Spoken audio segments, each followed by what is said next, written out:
Welcome to the Heart-Centered Entrepreneur Podcast. I want you to be rich. Yes, I want abundant financial success for your business. But I don't just care about your business making money. I care about you too. I want you to be rich in happiness, in the impact you make, in your relationships, and in how you give back. I'm Anna. I built my six-figure business as a side hustle while I was pregnant with my daughter in 2016. Now I've helped dozens of women do the same. I'm here to help you build a profitable, heart-centered, fully booked business with the latest tips on sales and visibility, with proven mindset hacks, and sneak peeks behind the scenes with what's working right now in the online space and in my business.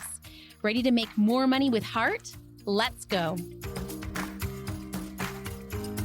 Okay, so funny personal story that's going to lead to a huge biz lesson, which is my daughter has been begging for months to join Girl Scouts. And I was like,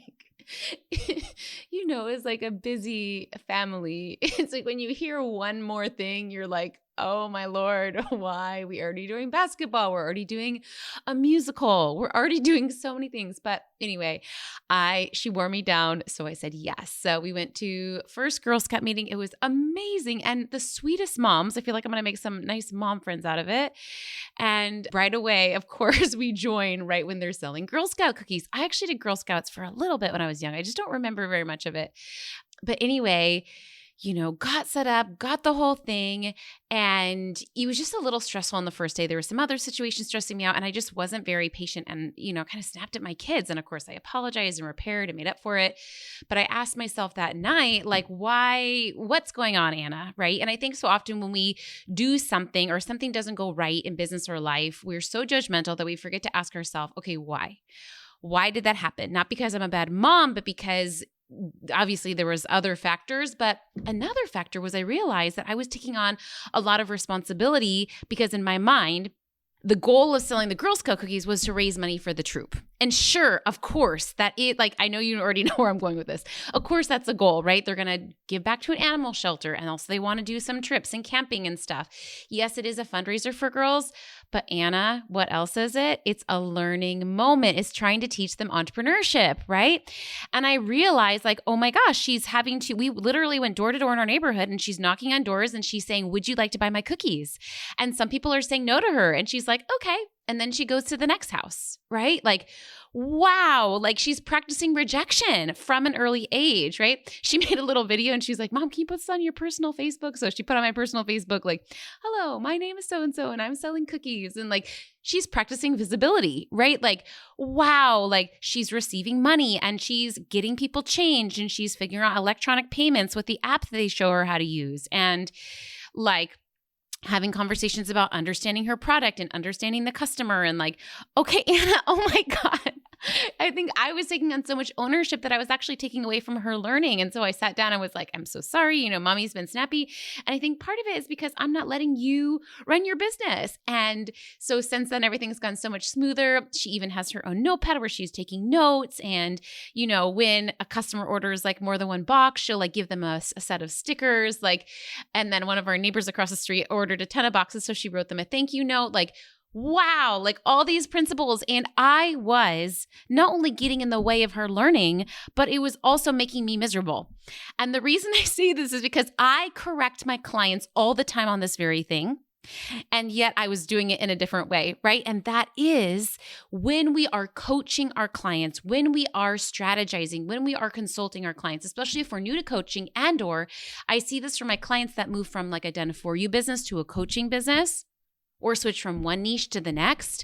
So often, what sabotages not only our happiness in our coaching business, but also our clients' results is our overperformance. There's a great book called Effortless, the same guy who wrote Essentialism, I think. And he talks about this concept, which is, I don't even know if I read the whole book, but I skimmed it and I was like, that concept is it, which is so often as high performers, our overperformance, AKA codependency in relationships, right, is what ruins things for us and for everyone else, which is so interesting because we do it from a good place, right? I was like, I'm going to help my daughter makes, she's a number one. The girls in the Girl Scout troop set cookie box sales goals, the troop leader asked for goals. And it was 100, 400. She was 3,000. I'm didn't say anything, right? She put actually 3,000 plus. right? And again, it's like, what a great skill to set a big goal and to just move forward. And maybe she'll make the goal. I don't know, but maybe she won't. But for her to learn, like, it's okay for me to set big goals and me to not make the goal. And there's anything wrong with me, right? Like, wow. Like, okay, now I'm so glad that she joined Girl Scouts, right? Because I'm like, wow, what great lessons. I forgot. Like, it's so funny because in some ways I feel like I'm so smart and bright. In other ways, I feel like it takes a little while for me to get things. Another example is over the break, every like 6 months or so, we live in a tiny house. So I like kind of go through our stuff and try to get rid of a lot of stuff to keep things simple. It's easier for us to keep the house clean. And so I had stored the kids' books under their bunk bed for a long time. When I lived in a, 1-bedroom apartment after my divorce, I really was so mindful of space. And so we stored all our books in these plastic bins under their bunk bed. And we just kind of been doing that ever since, just because I felt like a bookcase takes up space, right? But then my son is like, hey, Mom, why don't we get a bookshelf? And I'm like, that's a great idea. Why don't we get a bookshelf? So we got a bookshelf because we have the room for it now, right? And it's been life-changing to have all of the books, or they put their library books on one shelf. They put their, comic books on one shelf. It's so organized, and they've been reading so much more just because it's right there and accessible and organized. And I'm like, I need to do like a influencer style post about like, you guys have to get a bookshelf. They're so amazing, except for everyone already knows about bookshelves, Anna. Isn't it so interesting, though, that the lesson there in it for me was like how we get, I feel like as women, as high-performing women, we're very adaptable, which is great and why we make a lot of money. But then I think also sometimes we forget once life gets better, once life gets easier, once we have more money, once we have more time, we forget we're allowed to use it. Right? Now I have the space for a bookshelf. It's safe for me to use up that space in the house, right? Anyway, okay, going back to overperforming, because that's what I mostly want to make this podcast episode about. And I talk to my clients about, I'm going to give you some examples and then talk about the theory and concept, because I think this will help lock it in for you more. At the start of my coaching business, when my clients would come to me, I would, after session, send them like a full page of notes.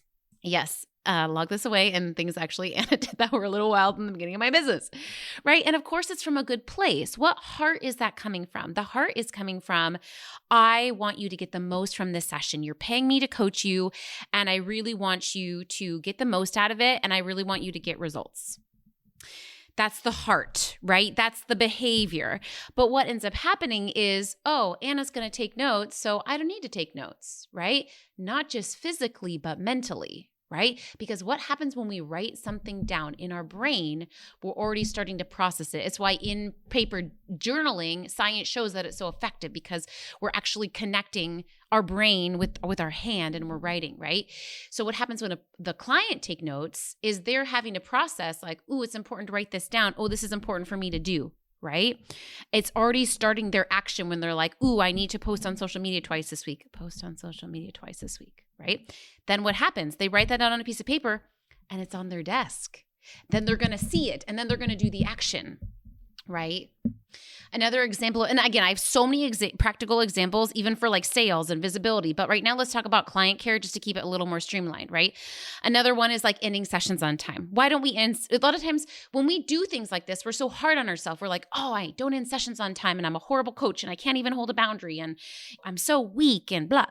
No, you can't end sessions on time because you really care about your clients so much and you want them to get the most, and you don't want to leave them feeling like they're with another question in mind. You don't like, it comes from a good place. Okay, I want you to say this out loud.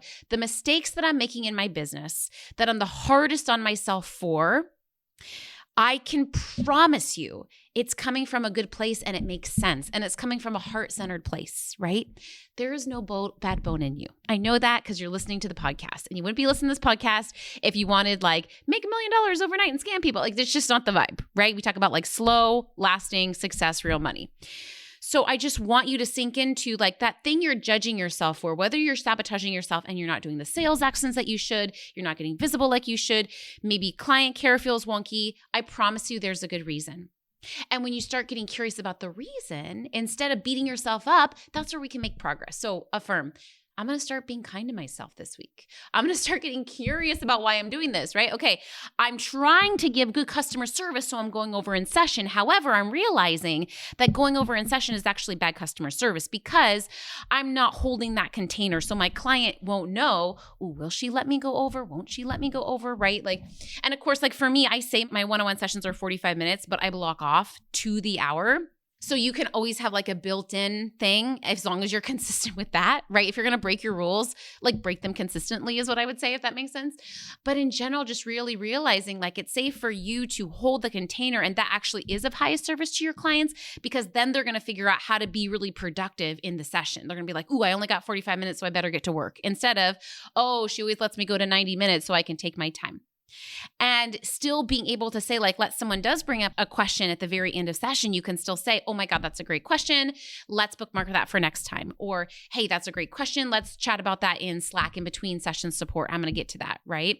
Like still give, or in my group calls, what I always say, like, is if you have a second question, amazing. Put that in our Slack Q&A, right? Like, and then again, like 10 minutes before session ends, okay, we got 10 minutes left. What do you want to focus on? Like, those sort of things. And again, these are just examples specific to client care, but you can really apply this to all the parts of your business, making money, sales, marketing, and really seeing how overperforming serves no one.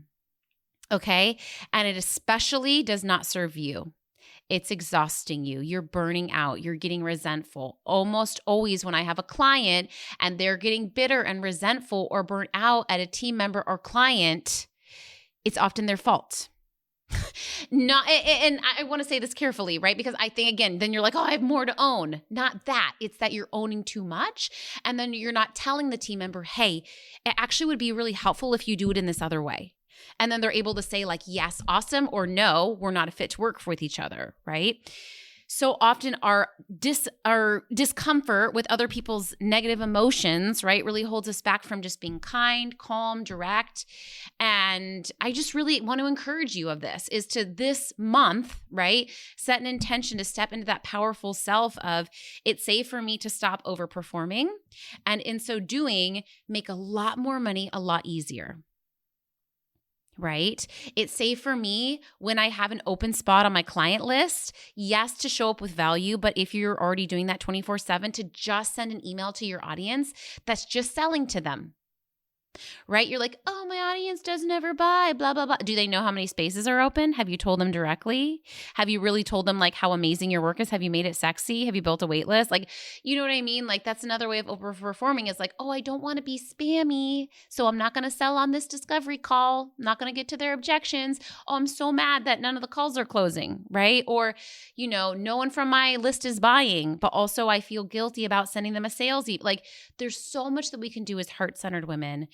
And reminding yourself, it is of heart to do your end and the other person's end. One of my favorite exercises for this we do in the mastermind is the triangle exercise, Mike Dooley, which my client, Coach Lacey, told me about at the start of my business, which is having, you can also do this with a rectangle. It doesn't have to be a triangle, but put a line down the piece of paper and write on your side, what's my job, what's my client's job. Actually, she had me do this with like my job and God's job or the universe. So that you can be like, right, like I'm going to post on social media and then, you know, the universe is going to help the right people see that post. But I really like this exercise adapted a little bit for my clients, right? For my potential clients. What is it my job to do?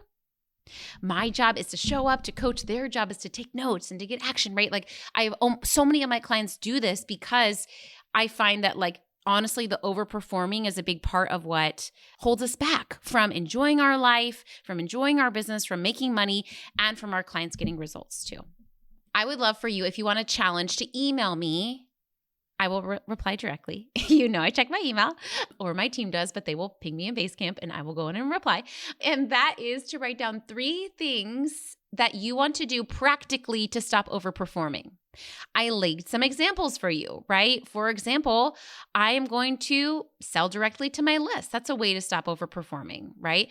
I am going to end my sessions on time this week. That's a way to stop overperforming. When I have something to get done that I know my team can do, even though it's, quote, easier for me to do it myself, I'm going to take the extra 5 minutes and delegate it to my team so that I can do that moving forward, right? I'm going to stop overperforming so I can relax. That's what I want most in life, is to make a lot of money with little effort while benefiting others. And a big part of that is energetically reminding yourself it's safe for that to happen. Sending you a big hug. Thanks for hanging out today. Please hit that subscribe button so you can make sure to stay updated anytime a new episode drops. And I would love for you to join me in my free Facebook community. It's called The Heart-Centered Entrepreneur. We discuss the podcast episodes. I regularly go live and do free trainings. And you may even meet your newest biz bestie. So you can join at heartcenteredcommunity.com. It's absolutely free, and I cannot wait to see you in there.